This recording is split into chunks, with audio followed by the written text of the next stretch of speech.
Welcome to the Mad in America podcast, your source for science, psychiatry, and social justice. Hello, everyone, and welcome to Mad in America. This is your host for today, Ayurti Dhar. I'm an assistant professor of psychology at Mount Mary University and a spotlight interviewer for Mad in America. Our guest for today is Professor Nick Haslam. Dr. Haslam is professor of psychology at the University of Melbourne. He has written 9 books and has published more than 250 articles and book chapters.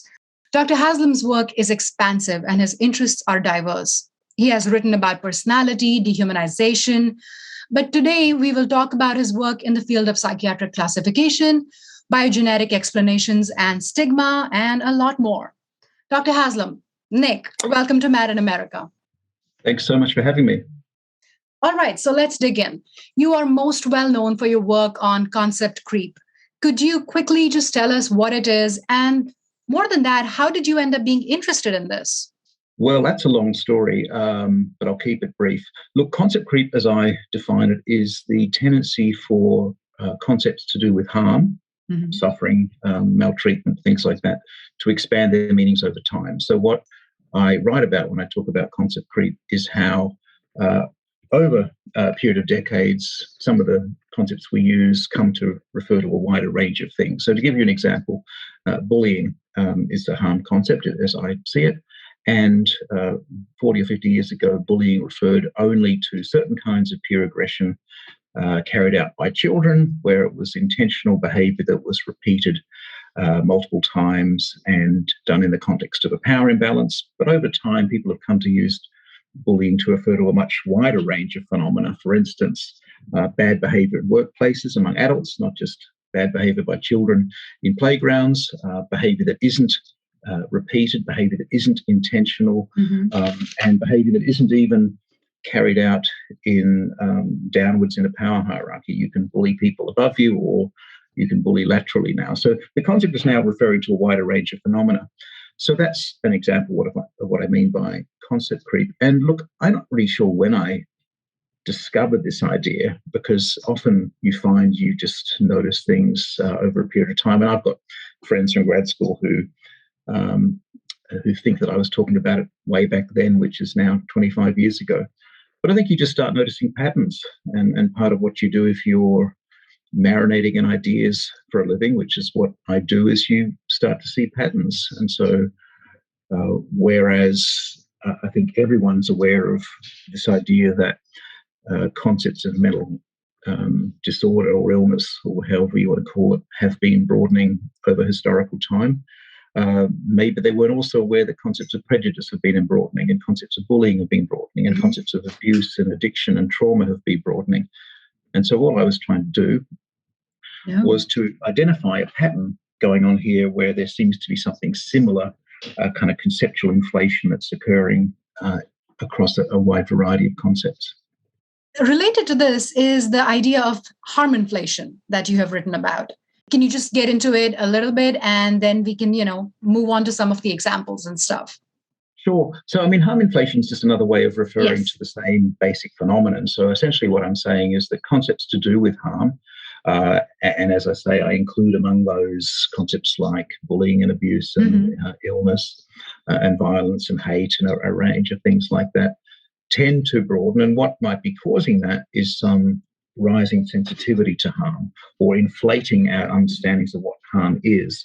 So I call harm inflation a potential cause or way of making sense of this phenomenon of concept creep. So can you tell us, what are some of the consequences of harm inflation and concept creep? What does it do? And you have said it repeatedly that concept creep is a descriptive thing. You don't necessarily say that it's a bad thing or a good thing, but could you talk about some of the consequences of these things? I know you've talked about polarization, but there are others. You're completely right. I'm at real pains to point out that this phenomenon has mixed blessings. It has some very good aspects and some very bad aspects. So, for instance, if you broaden the definition of what bullying is, you identify some people who've been maltreated and you take their problem seriously. You problematize bad behavior. If you expand the concept of what sexual harassment is, you identify bad behaviour that previously was tolerated or neglected, and you allow people who've been maltreated or abused or harassed to be able to report and get some sort of official response to the problem. Likewise, in the mental health domain, if you broaden the diagnostic criteria for some condition, for instance, you allow people whose suffering previously wasn't taken seriously to be taken seriously and perhaps to receive treatment. So I think one consequence of broadening concept of harm is that we start taking harm seriously that previously we didn't. And that's a good thing most of the time. But I also point out that there can be some downsides to that.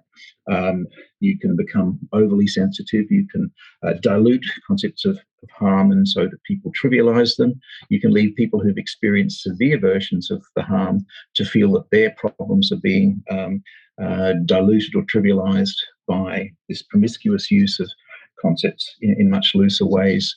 There's an array of different potential implications of defining down what harm is. And again, in the mental illness, health, disorder, whatever you want to call it, space, likewise, it's possible that if you lower the threshold too far in deciding what a mental health problem is, you're maybe leading to overdiagnosis, overtreatment, and a range of other consequences that follow from that as well. So I guess you really hit the nail on the head. I'm trying to say concept creep is a descriptive phenomenon. It's happening, and it's an open question whether its benefits or its costs are greater in particular cases.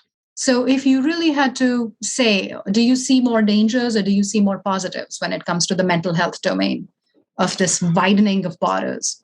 I honestly think it depends on the case. I know that's a bit of a cop-out answer, but no, I think there are good things and bad things. And this is not a reactionary idea. This is not an idea that people are whining too much, complaining too much, too fragile. It's not an argument that people are being snowflakes when they broaden concepts of harm. It's just a statement that maybe we should be suspicious of any kind of narrative which says it's all good, it's just progressive enlightenment, or it's all bad.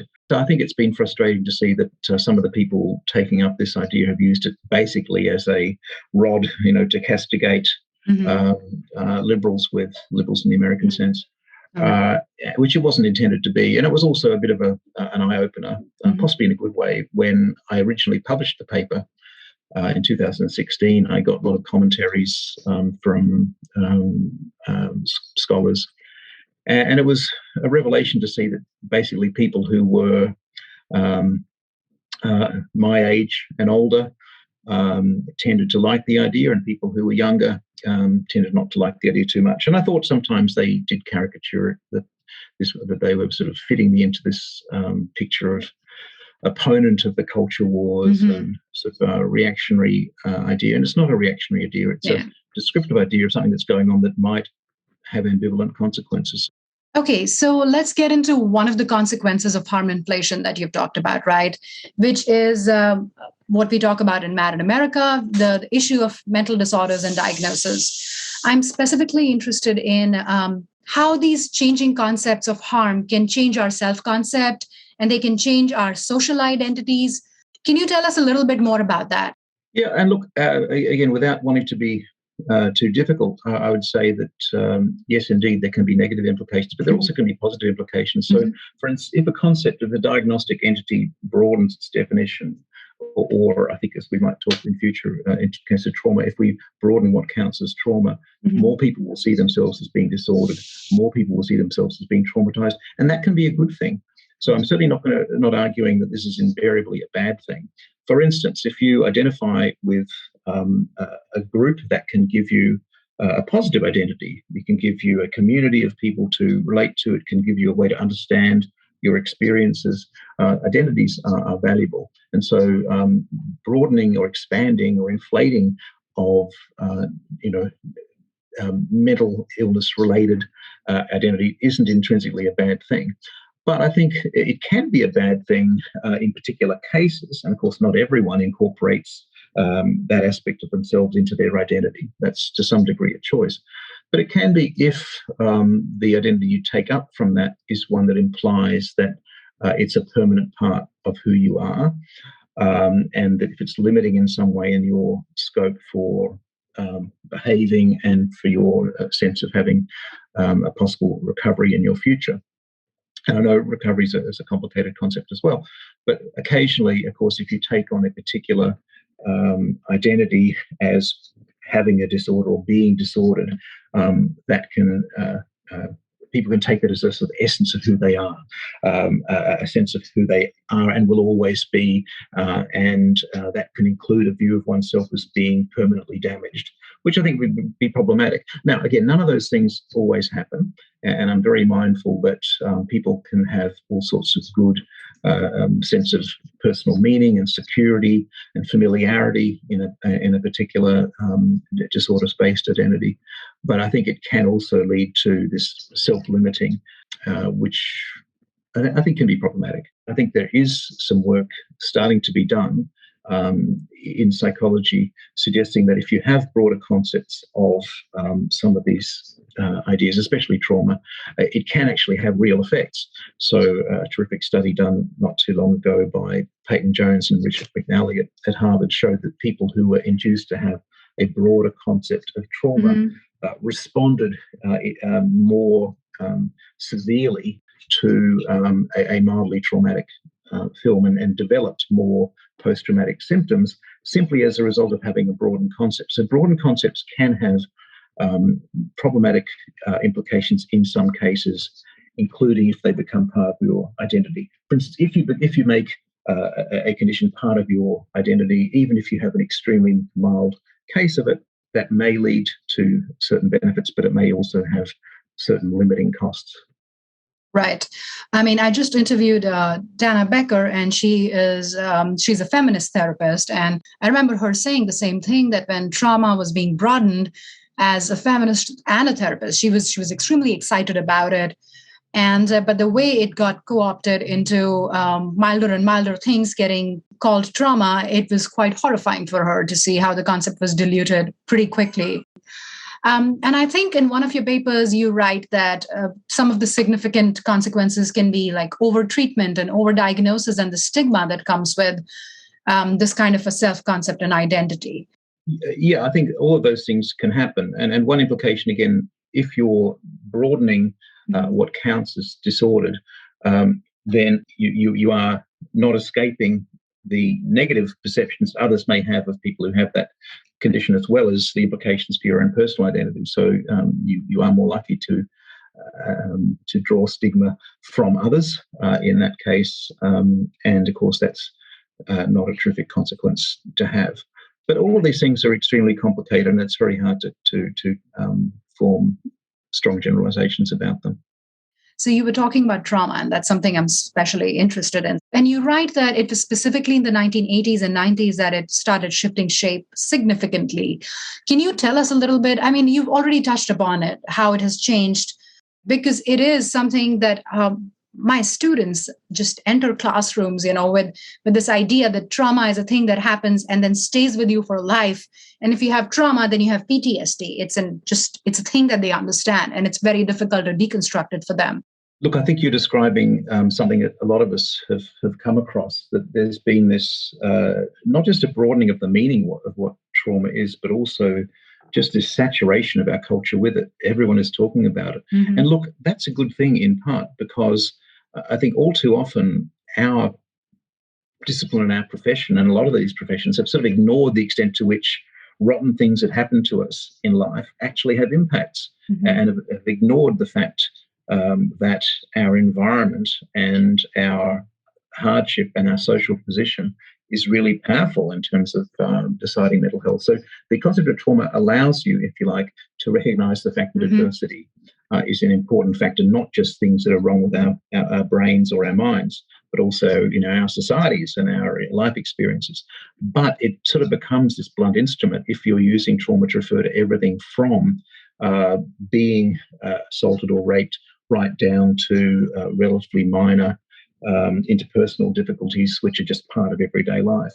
So I think trauma was something I focused on in some of this work, partly because it has such an interesting history, but also because it is the sovereign concept these days. I think it is the one which we find when we study language use has undergone the steepest increase in usage over time. It's incredibly strong, this rise in how people are using it. Through the 80s, 90s, with successive editions of DSM, the definition of what a traumatic event was did broaden. So, for instance, whereas in DSM-3, a traumatic event had to be one that you personally experienced that was really outside the range of normal human experience and which was severe and life-threatening, over time, the criterion was loosened to allow indirect experiences where you perhaps had witnessed someone else experiencing something, or whether it hadn't happened to you directly, but you were just made aware of it in some way. It was loosened to include events which weren't necessarily life-threatening, but might just be developmentally inappropriate for you. And so there's this been increasing tendency to expand the range of events that qualify you to have PTSD. So you have to have undergone a traumatic experience in order to get the diagnosis. So that hasn't been a linear change. So I think DSM-5 sort of drew that back a little bit. But there overall has been this widening of the idea of what a traumatic event is within organised psychiatry. But I think there's also been this tendency for everyday people to start using the term in looser and looser ways. And look, I think languages evolve. No one's standing here saying, stop, we can't keep changing these meanings.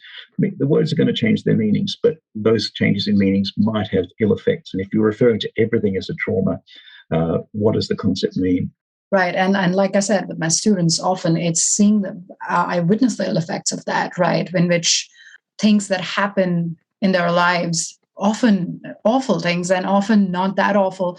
But in the end, their idea that this is going to definitely affect me and lead to all of these symptoms because this is the normal way of being. The normal response to trauma is, PTSD is what kind of scares me and worries me about them. That's exactly, I think, why this all matters. There is this slippage between a good general concept like trauma to a purely psychiatric understanding of it in terms of post-traumatic stress disorder, which, of course, those two things don't have to coexist. And as you say, people pile on this assumption, this unwarranted assumption in most cases, that because you've experienced trauma, you will have its repercussions for life. It's a scar that you'll never get rid of. It's indelible. And I don't know where this idea comes from, but a lot of people hold it. And that's really why this matters. If people were just calling certain experiences traumas and it departed from how organised psychiatry says we ought to think about it, who cares? It's just words. But it's actually a bunch of assumptions attached to those words about the lingering, life-limiting, permanent implications of what's happened that I think is the problem. It changes your experience of yourself. And so there is that. You have written more recently that concepts of mental health and illness have become degraded and ill-defined, to quote you. And you talk about 3 ways that this has happened. Could you say a little bit more how concepts of mental health and illness have become degraded and ill-defined? This is a paper that only just came out, and Henry Jackson was the first author, a colleague of mine. We say that, at least in our observation, some of these concepts have changed in problematic ways in 3 directions. And one is just concept creep, this expansion of diagnostic concepts, which we've just been talking about. Another that I think we've noticed, I'm not sure this matches your experience because, I have one particular social and cultural location and it's different from yours, is that there's been a rising popularity of these broad umbrella concepts to try to understand everything. So people talk about mental illness as if it was a singular thing. People talk about distress as if it was some sort of useful concept, when really it's a very broad brush kind of idea. And they're using these broad umbrella concepts, in lieu of more differentiated, more detailed ones. And I think you lose a lot of the specificity of people's experiences if you use these extremely broad umbrella concepts. And the third thing I think I see as a bit of a rising problem in this area is what I see as a kind of confusion or conflation of the concept of well-being and mental health. So often I find people use these terms as if they're synonyms. Now, obviously, there's a correlation, there's a relationship. But it's possible to have high levels of meaning in life, high levels of well-being and satisfaction and fulfillment, while having poor mental health, while having a mental health condition of some sort. These things are not identical. And I think framing mental health as well-being leads people sometimes, if they're experiencing a dip in their well-being, as we all do from time to time, to wrongly interpret it only through a mental illness lens. But it's a problem, I think, if we think that the absence of well-being is illness. It's essentially losing some clarity in our language around these things in ways that can be damaging and lead us to pathologize ordinary experiences of unhappiness that we'll all have at some time. And I think one consequence of that also is if you start to see anything less than perfect happiness as disorder, then what it'll end up happening is there'll be a sidelining of people suffering particularly serious mental illnesses. All our attention will be paid to those things on the sort of milder end of the spectrum. Okay, so since this is happening, do you have any suggestions of how we can resist, let's not say degradation, but the ill-definedness of the way, these concepts are? How can we resist it? What can we do? If I had great suggestions, I would certainly give them. I think there aren't any great suggestions except to say, just let's be careful about how we use language. Let's resist this idea that mental health is the same as well-being. Let's not use our words as loosely as we do. Let's not assume that broad umbrella concepts capture the detail of people's experiences. Now, you may not prefer to use diagnostic language, and not everyone likes to do that, but there are real differences between anxiety and psychosis and depression and mania and everything else. I think just trying to be more careful in how we use words and not just allow this slippage to happen in our own speak. And let's call people out if we think that they're using broad terms in meaningless ways. So now we come to the really big one, right? Why has this been happening? In other words, what are the causes behind the definitions of bullying and prejudice and abuse? And I know you've talked about some cultural, political, and societal factors. Could you tell us more about that? Why is this happening? What do you think is happening?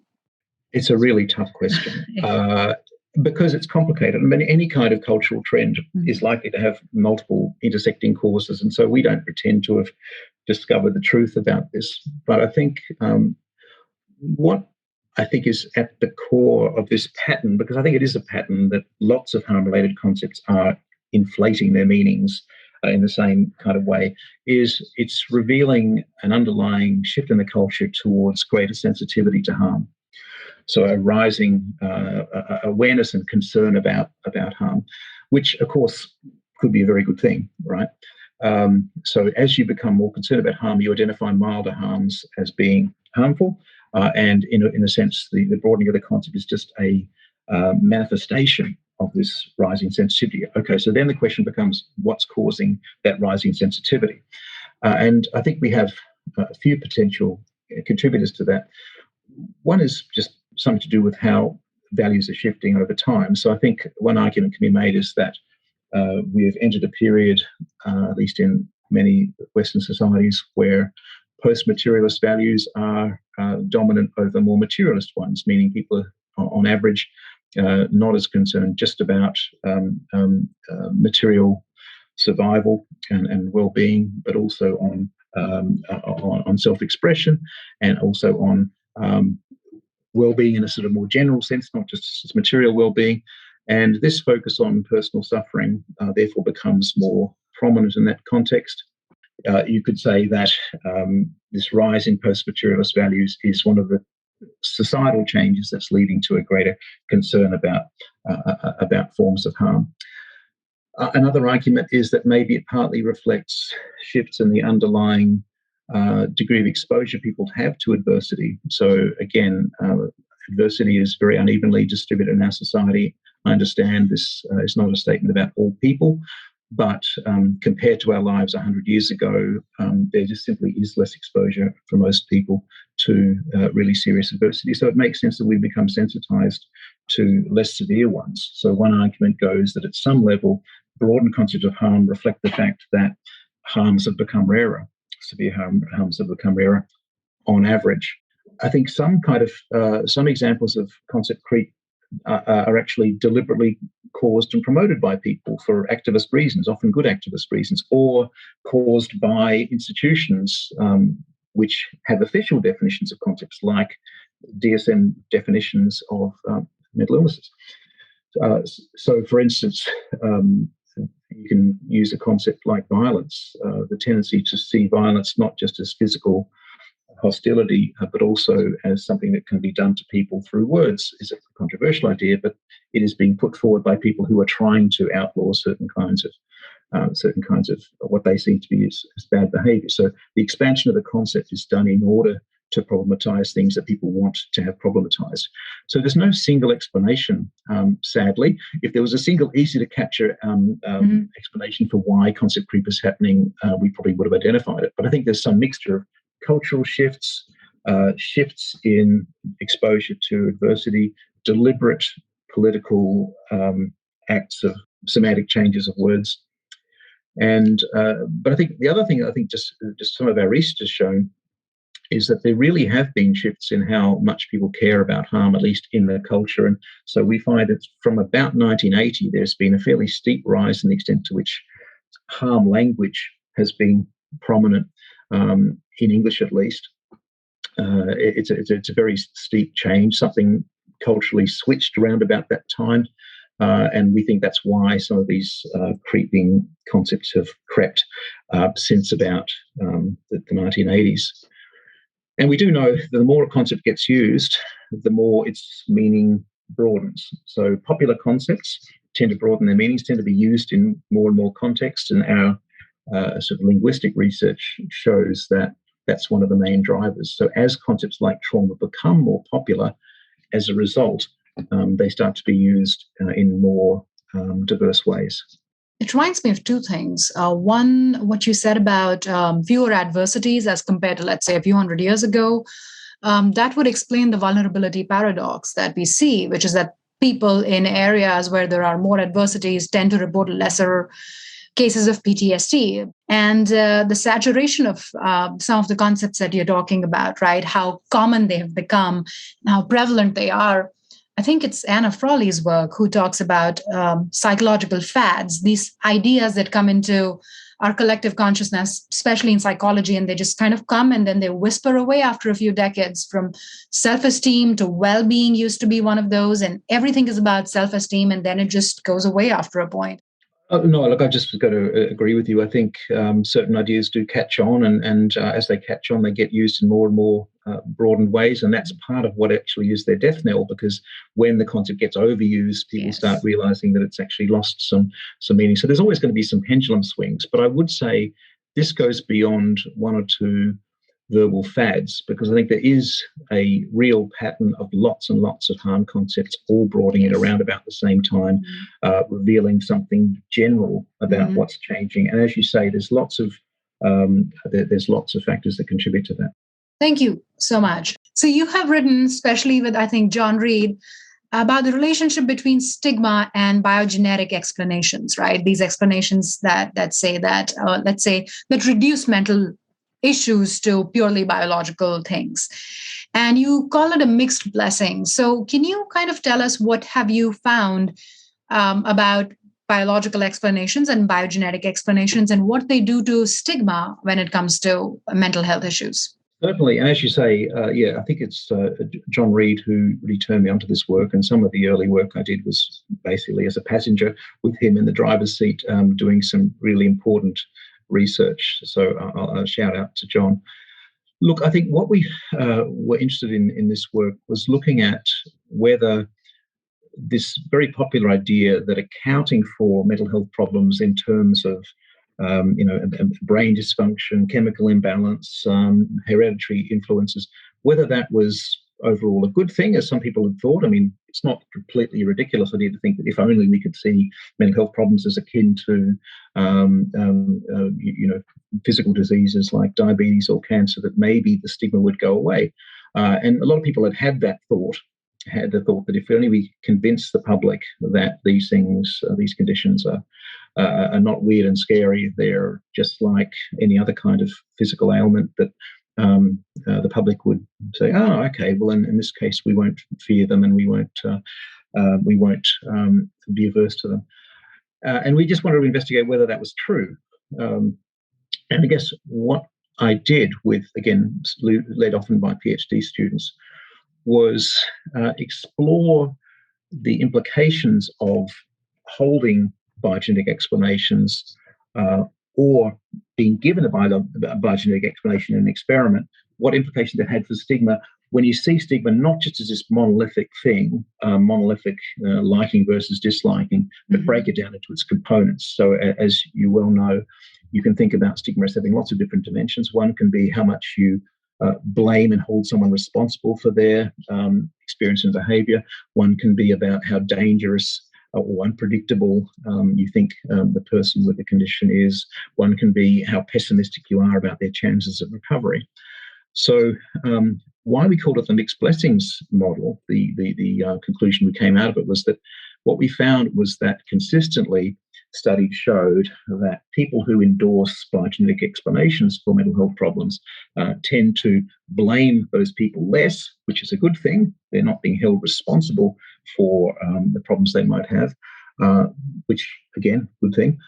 But regrettably, they also tended to see these folk as more dangerous, more unpredictable, and more hopeless.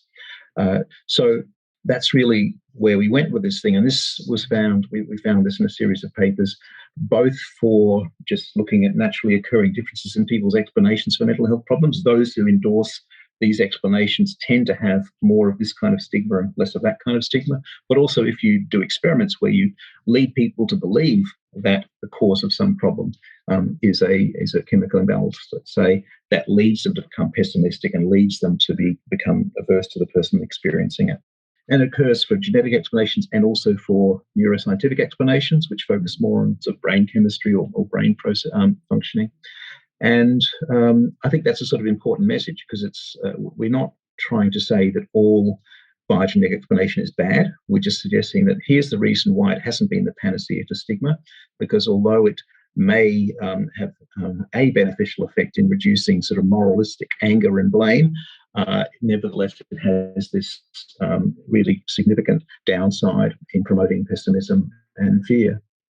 Did you find anything about what it does to people themselves using biogenetic explanations? No, we didn't do that in our work, but other people have. So there's been lots of terrific work done by others.